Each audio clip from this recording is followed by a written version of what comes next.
Ayan mga kapud idol, dito kami sa Balagtas, namimili na kami ng ulam.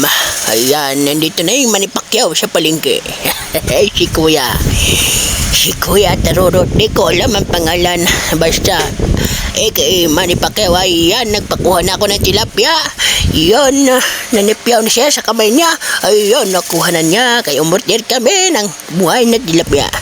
Ayan, isa pa, Kuya, pang-adobo o anumang klaseng luto ng tilapia. Ayan, buhay na buhay ang tilapiyang mataba ni Kuya Manny Pakpak. Hey, ayan. Ayun, gabi na pala. Gabi na sa Balagtas palengke. Ayan, maya-maya papasok pa ako ng 10 PM. Ayan, jeway, pamor. Puyat, pamor.